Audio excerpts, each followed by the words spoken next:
이 이야기는 보현보살의 여정을 중심으로 전개됩니다. 보현보살은 자비와 실천의 상징으로 중생들의 고통을 덜어주고 깨달음의 길로 이끌기 위해 끝없이 노력합니다. 보현보살은 십지품, 십행품, 이세간품, 입법계품 등의 다양한 경지를 통과하며 중생 구제를 위한 실천을 계속해 나갑니다. 그의 여정은 단순한 깨달음에 그치지 않고 모든 중생들에게 그 깨달음을 나누어주는 실천의 과정입니다. 그는 중생들의 마음속 어둠을 밝히기 위해 끊임없이 노력하며 부처님의 자비와 지혜를 중생들에게 전달하는 역할을 수행합니다. 이 소설은 보현보살이 화엄경 속 총 39품의 다양한 경지를 경험하며 자신의 자비와 지혜를 실천하는 과정을 그립니다. 서주 우주의 시작. 먼 옛날 시간과 공간의 경계를 넘어선 자리, 끝없는 우주 속에 보리도량이 있었다. 이곳은 눈으로 볼 수 없는 곳이었으나 모든 존재의 마음속 깊이 자리한 성스러운 공간이었다. 그 도량 한가운데는 빛나는 존재가 앉아 있었다. 그 존재는 비로자나불이라 불리며 온 우주를 관통하는 광명의 부처였다. 비로자나불의 몸에서 흘러나오는 무한한 빛은 우주의 모든 생명체들에게 닿았고 그 빛은 자비와 지혜로 충만했다. 그는 삼매에 잠겨 있었고 그 상태에서 수없이 많은 세계를 창조하고 있었다. 그가 만들어내는 세계들은 물리적인 것만이 아니라 존재들의 마음 속에서 일어나는 모든 것들이었다. 그의 삼매 속에서 한 세계가 탄생했다. 이것이 바로 세주묘원품의 시작이었다. 제1품 세주묘원품 우주의 장엄한 창조. 비로자나불은 깊은 명상 속에서 자신이 이루어낸 깨달음을 온 우주에 퍼뜨리기 시작했다. 그의 마음 속에선 수없이 많은 꽃들이 피어났고 그 꽃들은 우주의 각기 다른 세계들로 변모했다. 이 꽃들은 단순히 아름다움만을 위한 것이 아니라 모든 중생들이 깨달음을 얻을 수 있도록 인도하는 길을 열어주는 존재들이었다. 보현보살은 그 광경을 지켜보며 생각했다. 이 모든 것이 비로자나불의 마음에서 비롯되었구나. 이 세상은 그저 하나의 세계가 아니라 모든 중생의 마음 속에 자리한 수많은 세계들이 하나로 모여 이루어진 것이야. 그때 우주의 구석구석에서 빛나는 존재들이 하나 둘 나타났다. 그들은 비로자나불의 성불 과정을 목도하기 위해 모인 중생들이었다. 그 중에는 다양한 세계에서 온 보살들, 천신들, 인간들, 심지어는 지옥에서 고통받던 영혼들까지 있었다. 그들은 비로자나불의 광명을 보며 저마다 깨달음의 씨앗을 품었다. 여기서 비로자나불의 성불을 목격하는 것만으로도 우리 모두가 깨달음을 얻을 수 있을 것이다. 보현보살이 그들을 향해 말했다. 우리는 이 빛을 따라 우리의 마음 속에서도 꽃을 피워야 한다. 그 순간 비로자나불의 광명이 더욱더 강렬해지며 우주 곳곳으로 퍼져나갔다. 그 빛은 눈에 보이는 것만이 아니라 중생들의 마음속 깊은 곳까지 스며들었다. 그리하여 새로운 세계가 완성되었다. 이 세계는 수없이 많은 꽃들로 장식된 세계였고 그것은 바로 화장세계라 불리게 되었다. 제2품 열애현상품 부처의 현현. 화장세계가 완성되었을 때 비로자나불은 자신의 모습을 드러냈다. 그의 몸은 황금빛으로 빛났고 그 빛은 모든 존재들에게 끝없는 자비와 지혜를 전해주고 있었다. 그의 모습은 단순히 외적인 것만이 아니라 모든 중생의 마음 속에 새겨지는 존재였다. 그의 모습 속에는 수없이 많은 세계들이 존재했고 그 세계들 속에는 다시 수많은 중생들이 자리 잡고 있었다. 보현보살은 이 모습을 보며 경외감을 느꼈다. 열애의 모습은 그저 외형적인 것이 아니다. 그는 모든 존재들의 마음 속에 자리한 빛이며 그 빛은 우리 모두의 내면에 깃들어 있다. 비로자나불은 자신의 자비와 지혜를 전하며 중생들이 깨달음에 이르도록 돕고 있었다. 그가 전해주는 가르침은 단순한 말이 아니라 모든 존재들이 느끼고 경험할 수 있는 진리였다. 보살들은 그 가르침을 받아들이며 각자 자신의 길을 가기로 했다. 그들은 이제 더 이상 자신만의 깨달음에 머무르지 않고 모든 중생들을 구제하기 위한 여정을 떠나기로 결심했다. 제3품 보현삼매품 보살의 깊은 삼매. 보현보살은 자신의 역할을 깊이 인식하고 삼매에 들기로 했다. 그의 삼매는 단순한 명상이 아니었다. 그것은 모든 중생들을 위한 자비와 지혜로 가득 찬 삼매였다. 그는 삼매 속에서 우주의 모든 존재들과 하나가 되었다. 그는 중생들이 고통에서 벗어나기를 기도했다. 그의 삼매는 그저 자신의 깨달음을 위한 것이 아니라 모든 존재들이 고통에서 해방되기를 바라는 마음에서 비롯된 것이었다. 보현보살은 삼매 속에서 중생들의 고통을 느끼며 그들에게 자비의 빛을 보내고 있었다. 그의 삼매는 보통의 삼매와 달랐다. 그것은 모든 중생들과 연결된 삼매였으며 그 삼매 속에서 그는 우주 전체를 자신의 마음 속에서 느끼고 있었다. 보현보살은 삼매를 통해 모든 중생들이 고통에서 벗어날 수 있도록 도와주고 있었다. 제4품, 세계 성취품 완성된 세계. 보현보살의 삼매가 깊어지자 비로자나불의 빛 속에서 새로운 세계들이 탄생하기 시작했다. 그 세계들은 각기 다른 모습이었지만 모두가 비로자나불의 자비와 지혜로 가득 차 있었다. 그 세계들은 모든 중생들이 고통에서 벗어나 깨달음에 이를 수 있도록 만들어진 곳이었다. 보살들은 그 세계들을 보며 각자의 역할을 다짐했다. 이 세계는 단지 눈에 보이는 것이 아니라 모든 존재들의 마음속에 자리한 세계였다. 그들은 이 세계를 화장세계라 부르며 그 세계를 지키고 중생들을 구제하기 위해 헌신하기로 했다. 이 세계는 모든 존재들이 깨달음에 이를 수 있는 장소다. 보현보살이 말했다. 우리는 이 세계를 지키고 중생들이 고통에서 벗어날 수 있도록 돕겠다. 그리하여 보살들은 각자의 자리에서 자신의 역할을 다하며 화장세계를 지키기 위한 노력을 시작했다.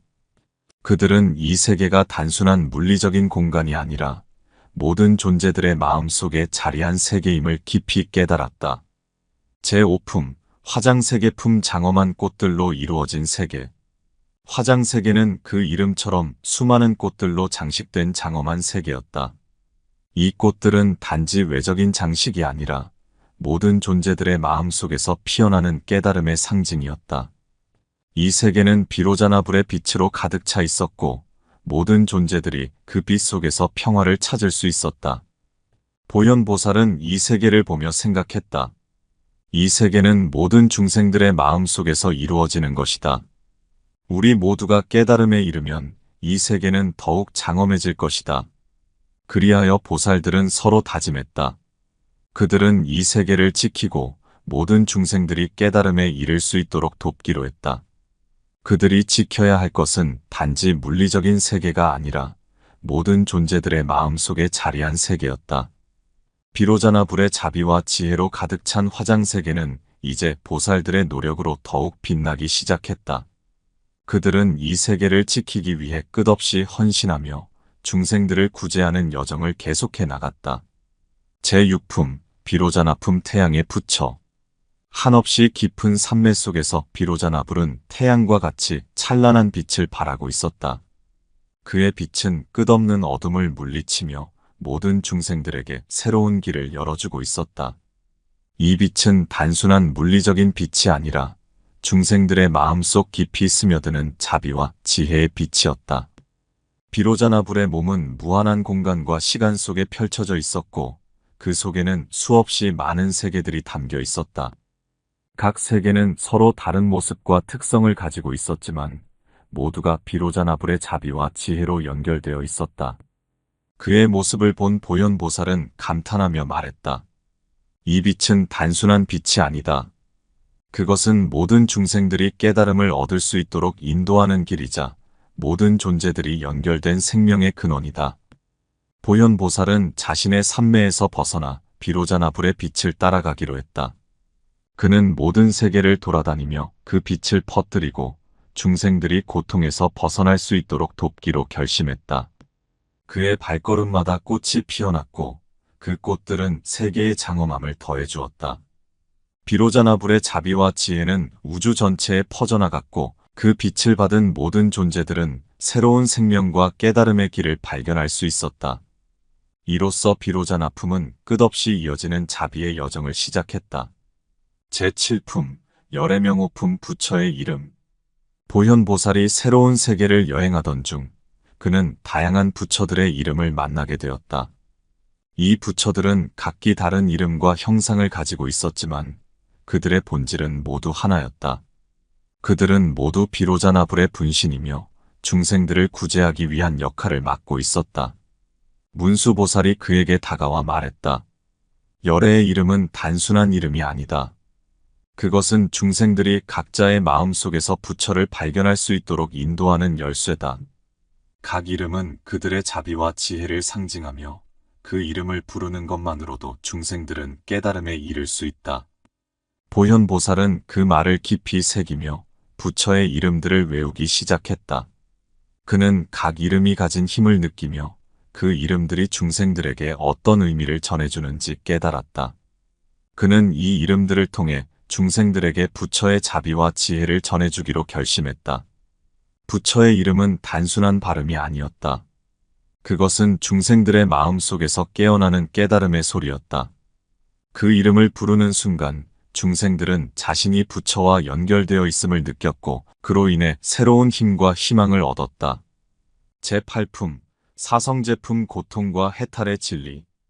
보현보살의 여정은 계속되었고 이번에는 문수보살이 그를 안내해 새로운 가르침을 전해주었다. 그 가르침은 불교의 근본 진리인 사성제였다. 사성제는 모든 중생들이 경험하는 고통의 본질과 그로부터 벗어나는 길을 제시하는 가르침이었다. 문수보살은 말했다. 사성제는 4가지 진리로 구성되어 있다. 첫 번째 진리는 고통이다. 모든 존재는 고통을 경험한다. 두 번째 진리는 고통의 원인이다. 고통은 집착과 무지에서 비롯된다. 세 번째 진리는 고통의 소멸이다. 집착을 버리고 무지를 깨우치면 고통은 사라진다. 네 번째 진리는 해탈에 이르는 길이다. 팔정도를 실천함으로써 고통에서 벗어날 수 있다. 보현보살은 그 가르침을 듣고 고개를 끄덕였다. 그는 중생들이 고통에서 벗어날 수 있는 길을 제시하기 위해 더욱 노력하기로 결심했다. 그가 가는 곳마다 고통에 신음하던 중생들이 그 가르침을 통해 새로운 희망을 발견했다. 고통은 피할 수 없지만 그 고통을 이해하고 극복할 수 있는 길은 있다. 보현보살은 중생들에게 말했다. 우리는 이 길을 통해 고통에서 벗어나 깨달음에 이를 수 있다. 그리하여 그는 사성제의 가르침을 널리 전파하며 중생들에게 고통을 극복할 수 있는 지혜를 나누어 주었다. 그들은 이제 더 이상 고통에 얽매이지 않고 그 고통을 넘어서 깨달음의 길로 나아갈 수 있었다. 제9품 광명각품 빛나는 깨달음. 보현보살은 여정을 계속하며 이번에는 광명의 세계에 도달했다. 이 세계는 모든 것이 빛으로 가득 차 있었으며 그 빛은 중생들의 마음속에서 깨어나는 깨달음을 상징하고 있었다. 그는 이 빛 속에서 새로운 깨달음을 얻게 되었다. 이곳에서 그는 다시 문수보살을 만났다. 문수보살은 그에게 말했다. 이 빛은 중생들의 마음속에서 깨어나는 깨달음이다. 이 빛을 통해 그들은 자신이 누구인지 그리고 무엇을 위해 살아가는지를 알게 될 것이다. 보현보살은 그 빛을 바라보며 그 속에서 자신도 새로운 깨달음을 얻게 되었다. 그는 이 빛이 단순한 외적인 것이 아니라 모든 중생들의 내면에서 일어나는 변화임을 깨달았다. 이 빛은 중생들이 자신의 본성을 깨닫고 그 본성을 따라 살아갈 수 있도록 인도하는 것이었다. 그리하여 보현보살은 그 빛을 중생들에게 나누어 주기로 했다. 그는 각 세계를 돌아다니며 그 빛을 퍼뜨렸고 그 빛을 받은 중생들은 자신이 누구인지 그리고 어떻게 살아가야 하는지를 깨닫게 되었다. 이 빛은 모든 중생들이 고통에서 벗어나 깨달음에 이를 수 있는 길을 열어주는 것이었다. 그들은 이제 더 이상 어둠 속에서 헤매지 않고 그 빛을 따라 새로운 길을 걸어갈 수 있었다. 제10품 보살문명품 깨달음의 물음. 보현보살은 이제 또 다른 여정을 시작했다. 이번에는 다양한 보살들과 함께 여행을 하며 그들에게 깨달음에 대한 질문을 던지기 시작했다. 그는 그들과 함께 각기 다른 질문을 던지며 그들의 깨달음을 확인하고 중생들을 구제하기 위한 새로운 방법을 찾고자 했다. 각 보살들은 자신만의 방식으로 그 질문에 답했다. 그들은 모두 다른 깨달음을 가지고 있었지만 그들의 본질은 모두 하나였다. 그들은 모두 비로자나불의 가르침을 따르며 중생들을 구제하기 위한 여정을 계속하고 있었다. 보현보살은 그들과의 대화를 통해 자신도 새로운 깨달음을 얻게 되었다. 그는 각 보살들의 답변에서 다양한 지혜를 얻었고 그 지혜를 통해 자신의 깨달음을 더욱 깊이 다져나갔다. 그는 이제 자신만의 깨달음을 넘어서 다른 보살들과 함께 중생들을 구제하기 위한 여정을 이어가기로 결심했다. 그는 그들과 함께 새로운 세계를 만들어가며 중생들이 고통에서 벗어날 수 있는 길을 열어주고자 했다. 이로써 보살 문명품은 중생들의 깨달음과 구제를 위한 새로운 시작을 열어주었다. 제11품, 정행품 순수한 행위의 길. 보현보살이 깨어난 세계는 정결하고 고요했다. 그곳에서 그는 모든 보살들이 걸어가는 순수한 행위의 길을 관찰하게 되었다. 이곳은 오염된 마음과 잡다한 생각이 없는 곳이었다. 그 안에서 보살들은 중생을 위해 무한한 자비의 실천을 행하고 있었다. 정행품에서는 보살들이 올바른 행위를 통해 자신의 마음을 정화하고 그 정화된 마음으로 중생들을 돕는 여정을 그렸다. 보현보살은 이들이 행하는 행위가 단순한 선행을 넘어서 우주적인 차원에서 모든 존재의 고통을 덜어주고 그들의 깨달음을 돕는 일이라는 것을 깨달았다. 그들은 자신의 이익을 생각하지 않고 오로지 중생들의 이익만을 위해 행동했다. 보현보살은 이러한 정행의 중요성을 깨닫고 자신도 그 길을 따르기로 결심했다. 그는 앞으로의 여정에서 모든 행동을 순수하게 하고 자신을 버리고 오로지 중생을 위하는 마음으로 살아가기로 다짐했다. 정행의 길은 끝이 없었지만 그는 그 길을 걷는 것이 진정한 깨달음의 길임을 알게 되었다. 제12품, 현수품 지혜의 봉우리. 보현보살은 정행의 길을 걸으며 마침내 현수산에 도달했다. 이 산은 높은 지혜의 봉우리로 그곳에 오르면 우주 전체의 진리를 깨달을 수 있는 곳이라고 전해졌다. 산의 꼭대기에는 모든 보살들의 지혜가 모여있는 자리, 현수품이 자리 잡고 있었다. 보현보살이 산을 오르며 느낀 것은 이곳이 단순히 물리적인 장소가 아니라 모든 보살들이 도달해야 할 정신적 봉우리라는 점이었다. 그는 산을 오르는 매 순간마다 자신의 무지와 집착을 버리고 오직 진리만을 향해 나아갔다. 산의 길은 험난했지만 그의 마음은 흔들리지 않았다. 현수품에 도달했을 때 보현보살은 모든 지혜가 하나로 합쳐지는 것을 보았다. 그 지혜는 중생들의 고통을 치유하고 그들에게 해탈의 길을 열어주는 힘을 가지고 있었다. 보현보살은 그 지혜를 자신의 것으로 삼고 그 지혜를 통해 중생들을 더욱 효과적으로 돕기로 결심했다. 제13품, 십주품 보살의 10가지 단계. 현수산에서 내려온 보현보살은 다시금 새로운 여정을 시작했다. 이번에는 보살의 10가지 단계, 즉 십주품의 세계였다. 십주품은 보살들이 깨달음을 향해 나아가는 과정에서 거쳐야 할 10가지 단계를 상징하는 품이었다. 보현보살은 십주품의 세계에서 각각의 단계를 하나씩 경험하게 되었다. 그는 각 단계에서 자신의 마음을 시험받았고 그 과정에서 더 깊은 깨달음에 도달하게 되었다. 첫 번째 단계인 초지에서는 자신을 버리고 오로지 중생을 위한 마음을 키우는 법을 배웠다. 두 번째 단계에서는 그 마음을 더욱 확장하여 모든 존재를 포용할 수 있게 되었다. 이렇게 하나씩 단계를 올라가면서 보현보살은 점점 더 높은 경지에 도달하게 되었다. 십주품은 보살들이 완전한 깨달음에 이르기 위한 필수적인 과정이었으며 각 단계는 그들에게 새로운 지혜와 자비를 선사했다. 보현보살은 이 십주품을 모두 완성한 후 자신이 한층 더 성숙해졌음을 느꼈다. 제14품, 범행품 청정한 삶. 보현보살은 십주품을 완성한 후 새로운 세계로 들어섰다. 이곳은 청정한 삶을 살아가는 보살들의 세계였다.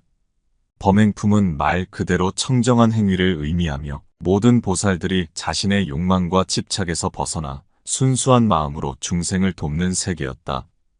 보현보살은 이 세계에서 보살들이 수행하는 청정한 삶을 지켜보았다. 그들은 물질적인 것에 얽매이지 않고 오로지 마음의 청정함을 유지하며 중생들을 위해 끊임없이 봉사하고 있었다. 그들은 자신을 위해 아무것도 남기지 않았고 모든 것을 중생들에게 베풀고 있었다. 보현보살은 이 청정한 삶의 중요성을 깨닫고 자신도 그 길을 따르기로 결심했다. 그는 앞으로의 여정에서 물질적인 것에 얽매이지 않고 오로지 중생들을 위한 청정한 삶을 살아가기로 다짐했다. 범행품은 보살들이 진정한 깨달음에 이르기 위해 반드시 거쳐야 할 중요한 단계였다. 제15품, 초발심 공덕품, 첫마음의 공덕. 보현보살은 범행품을 지나며 마지막으로 도달한 세계는 초발심 공덕품이었다. 이곳은 보살들이 처음으로 깨달음을 향한 마음을 발동시킨 순간 그 마음이 지닌 무한한 공덕을 상징하는 세계였다. 초발심의 순간은 모든 수행의 시작이자 가장 중요한 순간이었다. 이 마음을 올바르게 세우지 않으면 보살의 길은 끝까지 갈 수 없었다. 보현보살은 자신이 처음 깨달음을 향한 마음을 발동시켰던 순간을 회상했다. 그 순간은 그의 모든 여정의 출발점이었고 그 순간이 없었다면 지금의 그도 존재하지 않았을 것이다. 보현보살은 그 마음의 소중함을 다시금 깨달으며 그 순간이 지닌 무한한 공덕에 감사했다. 그는 그 공덕을 중생들에게 나누어 주기로 결심했다. 이 초발심의 공덕은 단순히 개인의 깨달음에 그치지 않고 모든 중생들이 깨달음의 길을 갈 수 있도록 돕는 중요한 역할을 했다. 그리하여 보현보살은 자신의 여정을 마무리하며 그 초발심의 공덕을 모든 중생들에게 나누어 주었다. 그는 이 공덕이 중생들에게 깨달음의 씨앗이 되기를 바라며 그들이 그 씨앗을 잘 키워내어 언젠가 자신도 깨달음의 열매를 맺을 수 있기를 기도했다. 제16품, 명법품 진리의 빛을 밝히다. 보현보살이 다시 여정을 시작했을 때 그는 새로운 세계로 들어섰다. 이곳은 진리의 빛으로 가득한 세계, 명법품의 세계였다. 이 세계는 모든 보살들이 진리의 본질을 이해하고 그 본질을 중생들에게 전파하는 과정을 다루고 있었다. 보현보살은 이 세계에서 법의 본질에 대해 깊이 묵상했다. 그는 진리가 단순한 지식이 아니라 중생들의 마음속에서 빛나는 지혜의 빛임을 깨달았다. 이 빛은 모든 중생들에게 내재된 것이며 그들이 스스로 그 빛을 깨우칠 수 있도록 돕는 것이 보살들의 역할임을 알게 되었다. 보현보살은 자신이 깨달은 진리의 빛을 중생들에게 전해주기로 결심했다. 그는 각 세계를 돌아다니며 그 빛을 퍼뜨리고 중생들이 자신 안에 있는 진리의 빛을 발견할 수 있도록 도왔다. 이 빛은 단순히 외적인 빛이 아니라 모든 존재들의 내면에서 일어나는 깨달음의 불꽃이었다. 제17품, 승야마 천궁품 신들의 궁전. 다음으로 보현보살이 도착한 곳은 승야마 천궁이라는 신들의 궁전이었다. 이곳은 우주의 중심부에 위치한 곳으로 야마천이라는 신들이 다스리는 천상의 궁전이었다. 이곳에서 보살들은 신들과 함께 우주의 질서를 유지하고 중생들이 올바른 길을 갈 수 있도록 도와주는 역할을 하고 있었다.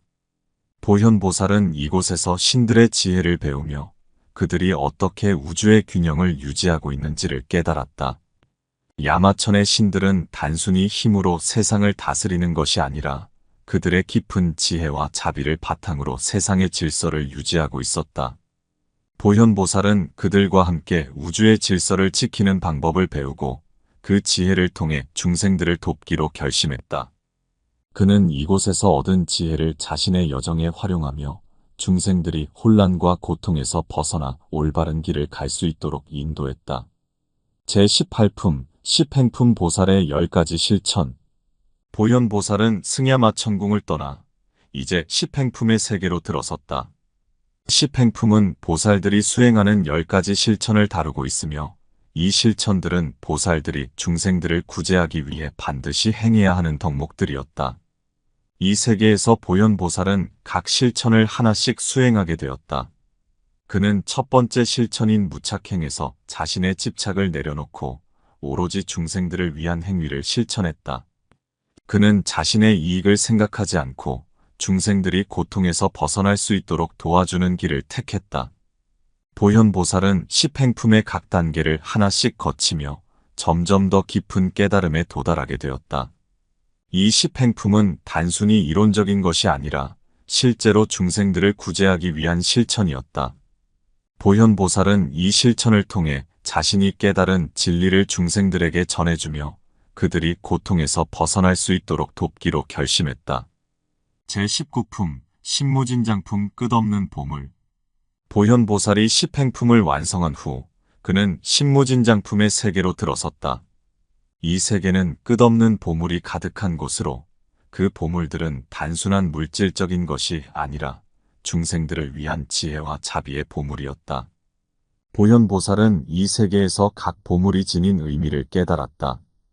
그 보물들은 중생들이 깨달음을 얻고 그 깨달음을 통해 새로운 삶을 살 수 있도록 돕는 도구였다.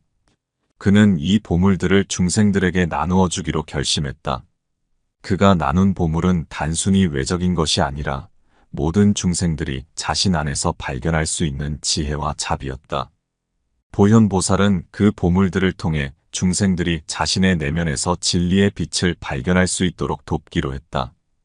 이 신무진장품은 중생들이 무한한 잠재력을 깨닫고 그 잠재력을 현실로 만들어가는 과정이었다.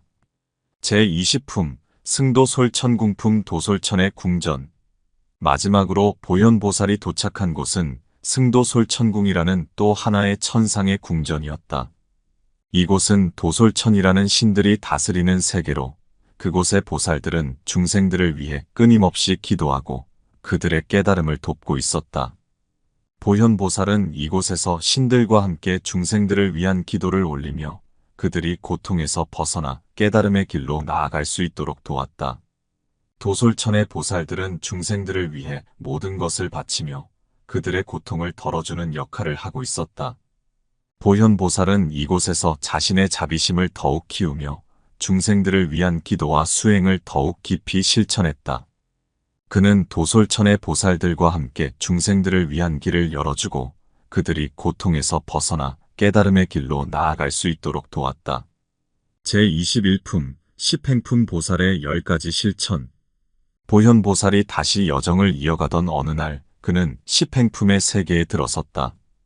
이곳은 보살들이 반드시 실천해야 하는 10가지의 덕목이 담긴 세계였다. 각각의 덕목은 보살이 중생을 구제하기 위해 반드시 실천해야 할 행위였다. 보현보살은 하나씩 그 덕목들을 체험하게 되었다. 첫 번째 덕목인 무착행에서는 집착을 내려놓고 자유로운 마음을 유지하는 법을 배웠다. 그는 모든 중생이 각자의 삶 속에서 수많은 집착을 지니고 살아가고 있음을 깨달았다. 이 집착이야말로 그들을 고통에 얽매이게 하는 굴레였다. 보현보살은 그 굴레를 풀어주는 것이 자신의 역할임을 느꼈다. 다음으로 그는 선법행에 들어섰다. 이 덕목은 중생들이 올바른 길을 걷도록 인도하는 행위였다.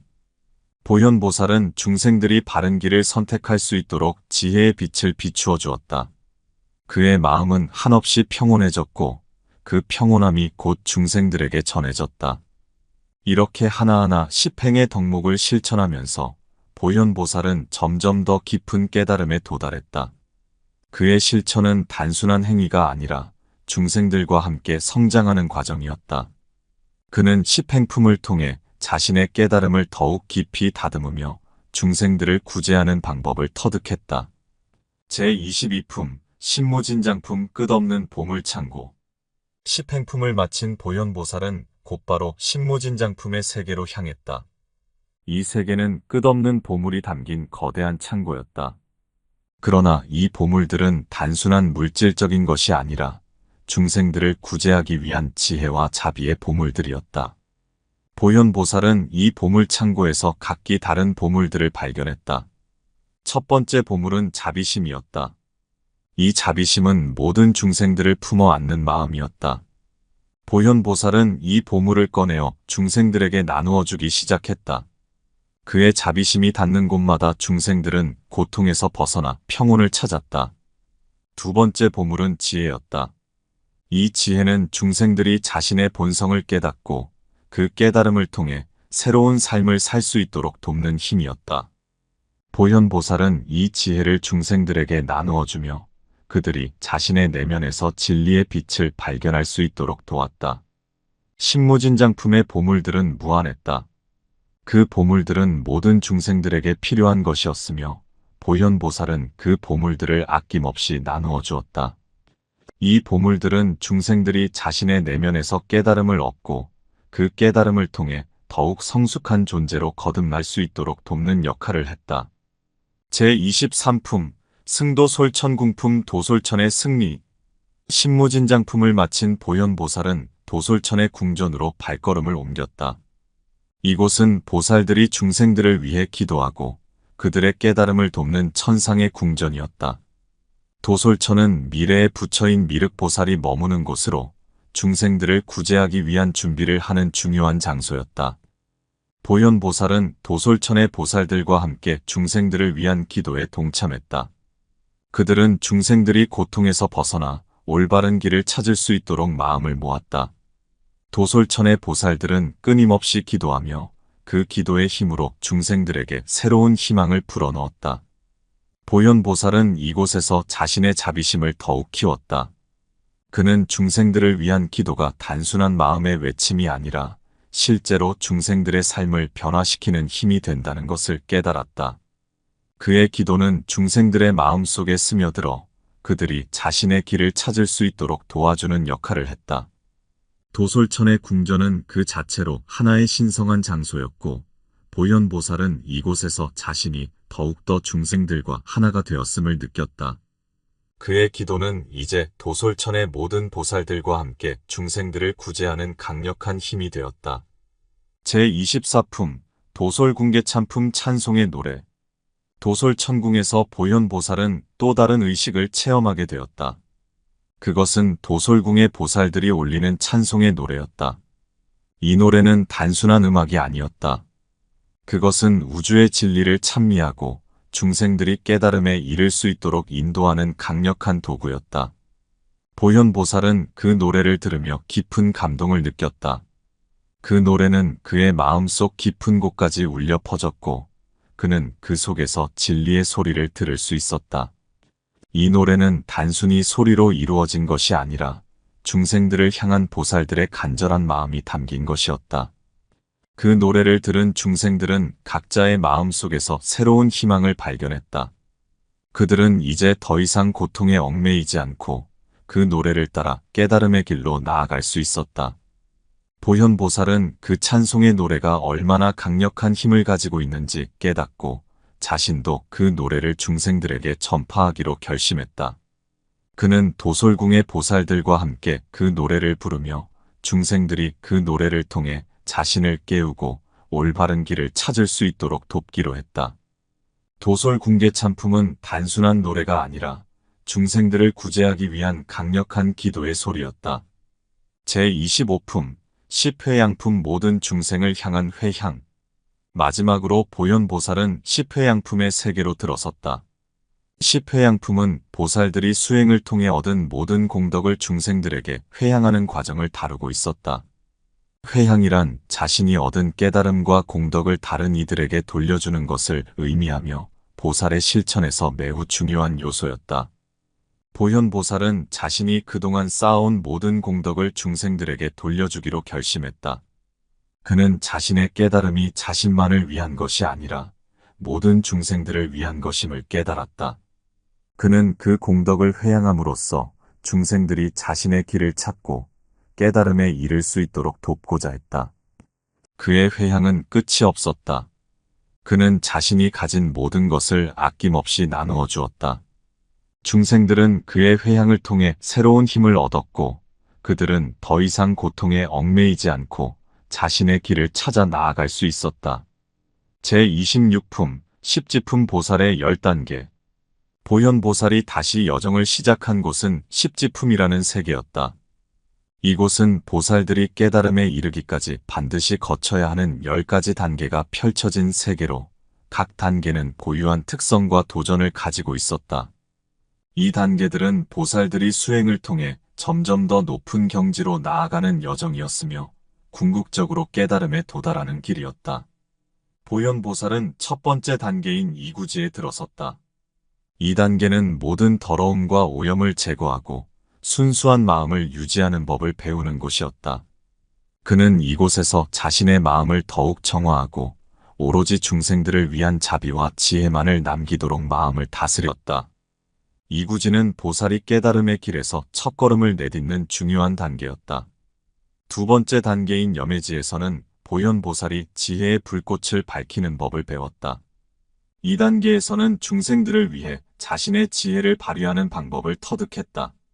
그는 그 지혜의 불꽃이 중생들의 어두운 마음을 밝히고 그들이 올바른 길을 찾도록 인도하는 데 사용될 수 있음을 깨달았다. 그렇게 하나하나 단계가 이어졌다. 세 번째 단계인 현전지에서는 현실에서 자신의 깨달음을 실천하는 법을 배우게 되었다. 보현보살은 이 단계에서 깨달음이 단지 내면의 문제에 머무르는 것이 아니라 현실 세계에서 실천되어야 함을 깨달았다. 네 번째 단계인 부동지에서는 어떤 상황에서도 흔들리지 않는 마음을 유지하는 법을 배웠다. 이 단계는 보살이 자신의 신념과 깨달음에 따라 흔들림 없이 행동해야 한다는 가르침을 담고 있었다.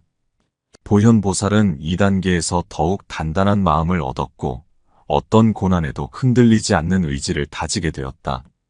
다섯 번째 단계인 법운지는 십지의 마지막 단계로 보현보살은 이 단계에서 법이 구름처럼 모든 중생에게 골고루 퍼질 수 있도록 하는 법을 배웠다.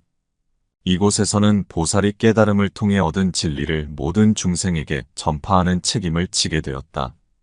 그는 이제 자신이 얻은 깨달음을 중생들에게 전파하고 그들이 스스로 깨달음을 얻을 수 있도록 돕는 역할을 맡게 되었다. 제27품, 십정품 완전한 고요의 경지. 보현보살은 십지품의 단계를 완성한 후 새로운 세계인 십정품에 도달했다.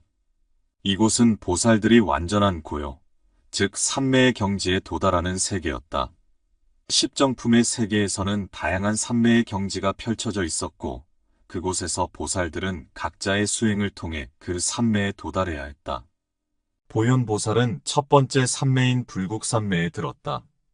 이 삼매는 부처의 세계와 일치하는 경지로 보현보살은 그곳에서 부처의 자비와 지혜가 우주 전체를 관통하고 있음을 깨달았다. 그는 이 삼매를 통해 자신의 마음이 부처의 마음과 하나가 되는 경험을 하게 되었다. 다음으로 그는 일체 중생차별신 삼매에 들었다. 이 삼매는 모든 중생들이 각기 다른 모습과 성격을 가지고 있지만 그 본질은 하나임을 깨닫게 해주는 삼매였다. 보현보살은 이 삼매를 통해 모든 존재들이 서로 연결되어 있음을 깨달았고 그 연결을 통해 중생들을 돕는 길을 찾았다. 이후에도 보현보살은 다양한 삼매를 경험하며 점점 더 깊은 고요와 깨달음의 경지에 도달했다. 십정품의 세계에서 그는 자신의 마음이 점점 더 평온해지고 그 평온함이 곧 중생들을 위한 자비와 지혜로 이어짐을 깨달았다. 제28품, 십통품 신통의 힘. 십정품에서 삼매의 경지에 도달한 보현보살은 이번에는 십통품이라는 새로운 세계로 향했다. 이 세계는 보살들이 신통의 힘을 통해 중생들을 구제하는 세계였다. 신통은 단순한 초능력이 아니라 중생들을 돕기 위한 특별한 능력을 의미했다. 보현보살은 첫 번째 신통인 천안통을 얻었다. 이 능력은 모든 중생들을 볼 수 있는 능력으로 그들의 고통과 괴로움을 직접 눈으로 볼 수 있었다. 보현보살은 이 능력을 통해 중생들의 고통을 더욱 깊이 이해하게 되었고 그들을 돕기 위한 방법을 찾을 수 있었다. 다음으로 그는 천이통을 얻었다. 이 능력은 모든 중생들의 목소리를 들을 수 있는 능력으로 그들의 소망과 고통을 직접 들을 수 있었다. 보현보살은 이 능력을 통해 중생들의 간절한 소망을 들으며 그들을 구제하기 위한 새로운 방법을 찾았다. 십통품의 세계에서 보현보살은 다양한 신통의 힘을 얻으며 그 힘을 통해 중생들을 더욱 효과적으로 돕는 길을 배웠다. 그는 이 신통의 힘이 단순한 능력이 아니라 중생들을 위한 자비의 실천임을 깨달았다. 제29품, 십인품 인내의 미덕. 십통품을 지나 보현보살이 도착한 곳은 십인품의 세계였다. 이 세계는 보살들이 인내의 미덕을 배우는 곳이었다. 인내는 깨달음에 이르는 길에서 가장 중요한 덕목 중 하나였다. 보살은 중생들의 고통을 감내하며 그들이 스스로 깨달음을 얻을 때까지 기다려야 했다. 보현보살은 첫 번째 단계인 연인에서 중생들의 고통을 참아내는 법을 배웠다. 그는 중생들이 겪는 고통을 자신의 고통으로 받아들이며 그 고통을 이겨내기 위한 인내의 힘을 길렀다. 이 단계에서 그는 중생들을 위해 자신의 고통을 감내하는 것이 얼마나 중요한지 깨달았다. 다음 단계인 무생법인에서는 모든 것이 생겨나지 않는 본성을 깨닫는 인내를 배웠다. 이 단계는 보살이 모든 것의 무상함을 깨닫고 그 속에서 자신의 마음을 흔들리지 않게 하는 법을 배우는 과정이었다. 보현보살은 이 단계를 통해 더욱 깊은 인내심을 기르게 되었다. 십인품의 세계에서 보현보살은 인내의 미덕을 하나하나 익히며 그 미덕이 보살의 길에서 얼마나 중요한지 깨달았다. 그는 이 인내의 힘을 통해 중생들을 돕기 위한 더 큰 용기를 얻었다. 제30품, 아승지품 끝없는 시간의 흐름. 보현보살의 마지막 여정은 아승지품의 세계였다. 아승지는 끝없는 시간을 의미하며 이 세계는 무한한 시간 속에서 보살이 자신의 길을 계속해 나가야 한다는 진리를 담고 있었다. 보현보살은 이 세계에서 끝없는 시간의 흐름을 느꼈다. 그는 이 무한한 시간 속에서 중생들을 구제하기 위한 여정을 계속해야 했다. 그의 길은 단지 한 번의 생애로 끝나는 것이 아니라 수많은 생을 거쳐 이어지는 것이었다. 아승지품에서 보현보살은 중생들을 위한 자신의 길이 얼마나 무한한지 깨달았다. 그는 그 길을 포기하지 않고 끝까지 걸어갈 것을 다짐했다. 그의 여정은 단지 현재의 삶에 머무르지 않고 무한한 시간 속에서 계속될 것이었다. 보현보살은 아승지품을 통해 자신의 깨달음이 중생들을 위한 끝없는 여정임을 다시금 깨달았다. 그는 이 무한한 시간을 통해 중생들을 구제할 수 있는 힘을 얻게 되었고 그 힘을 통해 앞으로도 자신의 길을 걸어갈 것을 다짐했다. 보현보살의 십지품에서 아승지품까지의 여정은 끝없는 깨달음과 자비의 길을 나타냅니다.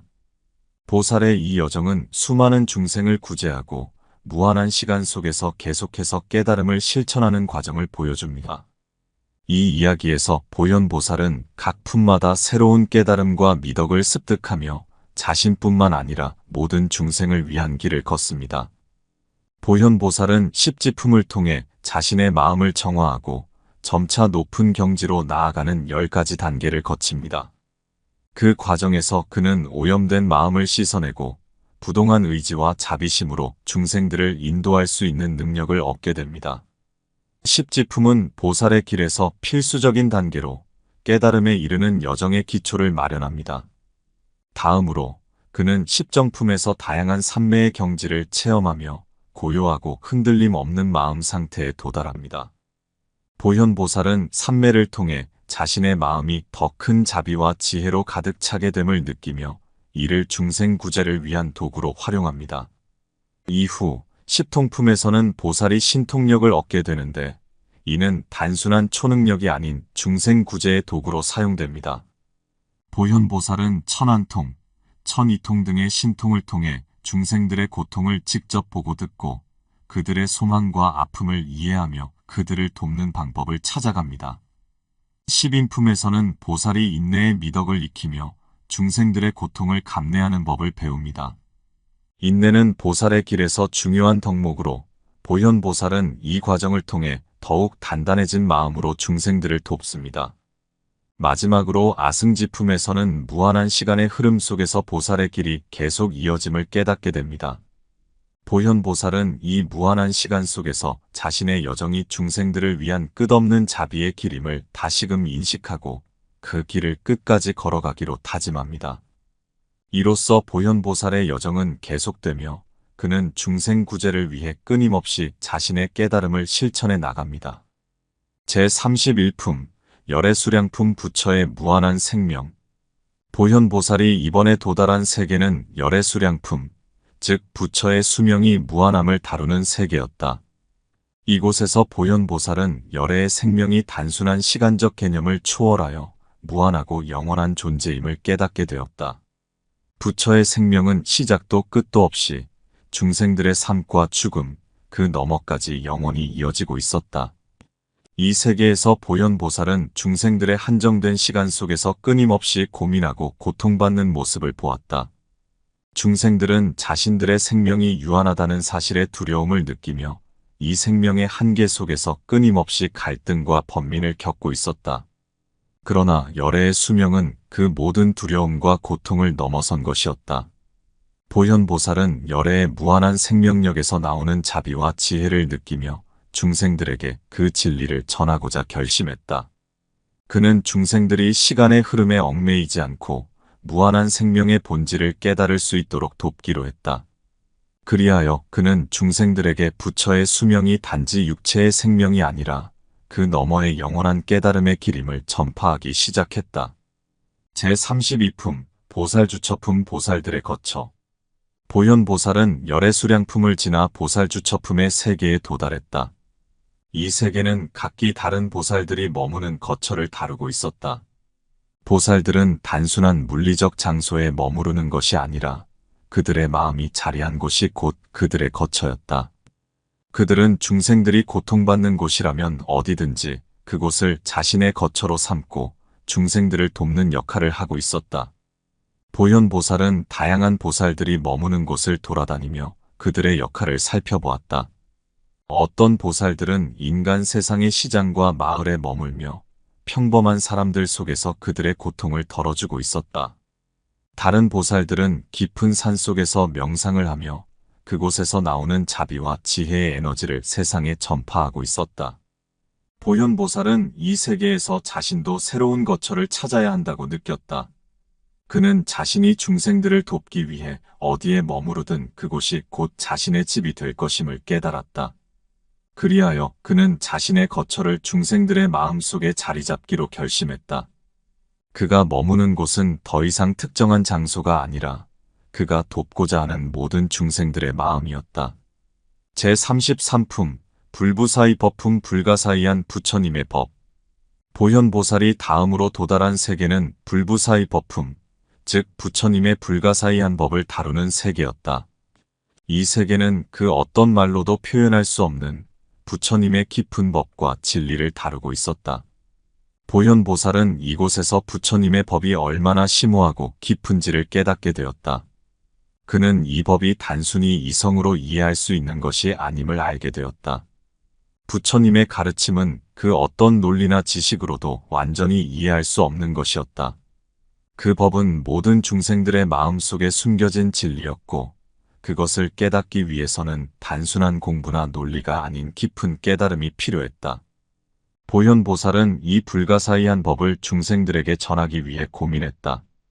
그는 이 법을 단순히 설명하는 것이 아니라 중생들이 스스로 그 법을 체험하고 깨달을 수 있도록 인도하는 길을 찾기로 결심했다. 그는 중생들에게 이 법이 불가사의한 것이지만 그들 각자에게 내재된 진리임을 깨닫도록 돕기로 했다. 제34품 열애 십신상의품 부처의 10가지 몸과 상해. 보현보살은 이번에 열애 십신상의품의 세계에 도달했다. 이 세계는 부처님의 10가지 몸과 그 몸에서 나오는 상해, 즉 끝없는 자비와 지혜의 바다를 다루고 있었다. 부처님의 몸은 단순히 육체적인 것이 아니라 다양한 모습으로 나타나며 중생들을 구제하고 있었다. 보현보살은 부처님의 10가지 몸을 바라보며 그 속에서 각기 다른 모습으로 중생들에게 다가가는 부처님의 자비를 느꼈다. 부처님은 단순히 한 가지 모습으로만 존재하는 것이 아니라 모든 중생들이 이해하고 받아들일 수 있는 방식으로 다가가고 있었다. 어떤 중생에게는 부처님의 모습이 지혜로운 스승으로 나타났고 어떤 중생에게는 자애로운 부모의 모습으로 다가왔다. 보현보살은 이 다양한 몸과 상의를 통해 중생들에게 다가가는 법을 배웠다. 그는 각기 다른 중생들에게 알맞은 방식으로 다가가고 그들이 받아들일 수 있는 형태로 부처님의 가르침을 전하는 것이 중요하다는 것을 깨달았다. 그는 부처님의 몸이 단순히 하나의 형태에 머물지 않고 무한한 가능성으로 중생들에게 자비와 지혜를 전해준다는 것을 알게 되었다. 제35품 열애수호광명 공덕품 부처님의 빛나는 공덕. 마지막으로 보현보살은 열애수호광명 공덕품의 세계에 도달했다. 이 세계는 부처님의 빛나는 공덕을 다루고 있었다. 부처님의 광명은 그가 쌓아온 공덕에서 나오는 것이며 그 공덕은 중생들을 구제하는 힘의 원천이었다. 보현보살은 이 세계에서 부처님의 공덕이 단순한 개인의 이익을 위한 것이 아님을 깨달았다. 부처님의 공덕은 모든 중생들을 위한 것이었고 그 공덕에서 나오는 빛은 모든 존재들에게 평등하게 비추어지고 있었다. 그 빛은 어둠 속에서 고통받는 중생들을 구제하고 그들에게 새로운 희망을 주는 역할을 하고 있었다. 보현보살은 부처님의 공덕을 본받아 자신도 중생들을 위해 공덕을 쌓기로 결심했다. 그는 그 공덕이 단순히 자신의 깨달음을 위한 것이 아니라 모든 중생들이 깨달음을 얻을 수 있도록 돕는 역할을 해야 한다고 느꼈다. 그리하여 그는 부처님의 광명처럼 자신의 공덕을 중생들에게 나누어 주기로 다짐했다. 제36품 보현행품 보현보살의 위대한 실천. 보현보살은 이제 보현행품의 세계로 들어섰다. 이 세계는 보현보살이 자신의 자비와 지혜를 실천하는 과정에서 겪는 다양한 도전과 그 실천의 위대함을 다루고 있었다. 보현보살은 자신의 깨달음을 단순히 마음속에서만 유지하는 것이 아니라 실제로 중생들을 돕는 행위로 이어나갔다. 그의 실천은 단순한 이론이 아닌 모든 중생들에게 실질적인 도움을 주는 방식으로 이루어졌다. 보현보살은 중생들이 고통 속에서 헤매고 있을 때 그들에게 다가가 그들의 고통을 함께 나누었다. 그는 단순히 위로의 말을 건네는 것이 아니라 중생들이 실제로 그 고통을 극복할 수 있도록 돕기 위한 실천을 했다. 때로는 그들의 아픔을 자신의 몸으로 받아들이며 그들이 더 이상 고통 속에서 헤매지 않도록 인도했다. 보현보살의 실천은 단지 물질적인 도움에 그치지 않았다. 그는 중생들의 마음속 깊은 곳에 있는 어둠을 밝히기 위해 노력했다. 그의 자비심은 끝이 없었으며 그는 자신의 모든 것을 바쳐 중생들을 돕는 데 헌신했다.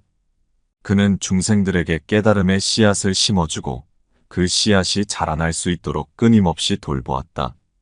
이렇게 보현보살은 자신의 자비와 지혜를 실천하며 중생들을 위해 끝없는 길을 걸어갔다.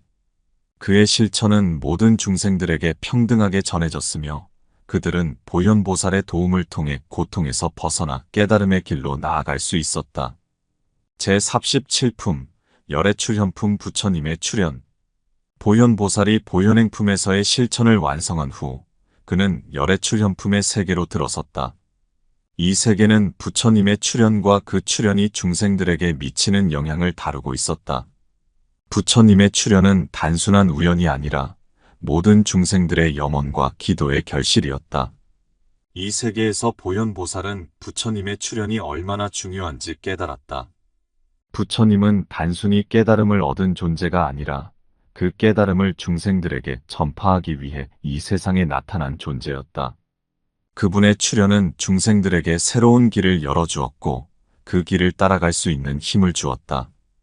보현보살은 부처님의 출현이 중생들에게 얼마나 큰 축복인지 깨닫고 그 가르침을 중생들에게 전파하기로 결심했다. 그는 부처님의 출현이 단지 역사적인 사건이 아니라 중생들의 마음속에서 끊임없이 일어나는 현상임을 깨달았다. 부처님은 중생들이 자신 안에서 깨달음을 찾을 때마다 다시 출현하며 그들의 삶을 밝히는 빛이 되었다. 제38품 이세간품 세속을 떠난 깨달음의 길. 다음으로 보현보살이 도달한 곳은 이세간품의 세계였다. 이 세계는 세속적인 집착을 떠나 깨달음의 길을 걷는 보살들의 이야기를 다루고 있었다. 이세간품에서 보현보살은 세속의 유혹과 집착을 초월한 보살들의 삶을 목격하게 되었다.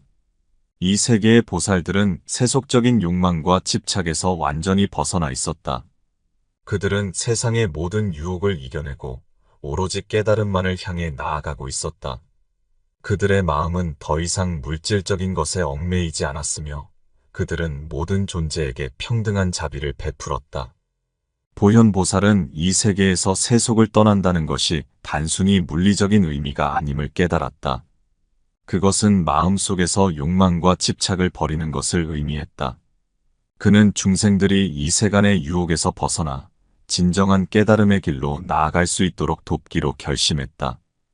이 세간품의 보살들은 중생들에게 세속적인 것에서 벗어나 진정한 평화와 깨달음을 찾을 수 있는 길을 제시했다. 보현보살은 그들의 가르침을 본받아 자신의 삶에서도 세속적인 욕망을 초월하고자 했다.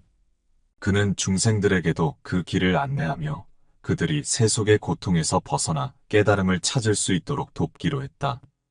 제39품 이법계품 법계로의 입문. 보현보살의 마지막 여정은 이법계품이었다. 이 세계는 법계, 즉 진리의 세계로 들어가는 과정을 다루고 있었다. 이법계품은 보현보살이 깨달음을 얻고 그 깨달음을 통해 진리의 세계로 들어가는 과정이었다. 이 세계에서 보현보살은 모든 존재들이 법계로 들어갈 수 있는 가능성을 가지고 있음을 깨달았다. 법계는 단순한 지식이나 이론이 아니라 중생들이 스스로 깨닫고 실천하는 진리의 세계였다. 보현보살은 이 세계에서 자신이 그동안 걸어온 모든 여정이 결국 이 법계로 들어가기 위한 준비였음을 알게 되었다. 이 법계품에서는 선제동자라는 평범한 중생이 등장하여 법계를 찾아가는 여정을 떠난다.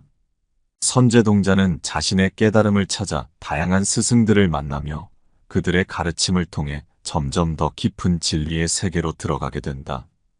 보현보살은 이 선제동자의 여정을 지켜보며 그가 걸어가는 길이 모든 중생들이 걸어갈 수 있는 길임을 깨달았다. 보현보살은 이법계품을 통해 중생들이 진리의 세계로 들어갈 수 있는 길을 안내하기로 결심했다. 그는 자신의 깨달음을 중생들에게 전파하고 그들이 스스로 법계를 발견할 수 있도록 돕기로 했다. 법계는 모든 존재에게 열려 있었고 보현보살은 그 법계로의 입문을 돕는 안내자가 되기로 다짐했다. 보현보살의 여정은 끝이 없습니다. 그는 끊임없이 중생들의 고통을 함께 나누며 그들이 깨달음에 이를 수 있도록 자비와 지혜를 실천합니다. 이 소설에서 우리는 보현보살이 경험하는 다양한 경지를 따라가며 그의 깨달음과 실천이 어떻게 중생들을 구제하는 데 기여하는지 목격하게 됩니다.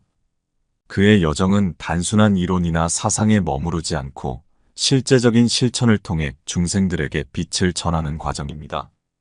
보현보살은 중생들의 삶 속에서 그들과 함께하며 그들이 고통에서 벗어나 평온과 깨달음을 찾을 수 있도록 돕습니다. 이 이야기는 보살의 길이란 끝없는 실천과 자비로 이루어져 있음을 보여줍니다. 그 길 위에서 보현보살은 언제나 중생들과 함께하며 그들의 어두운 길을 밝히는 빛이 되어줍니다.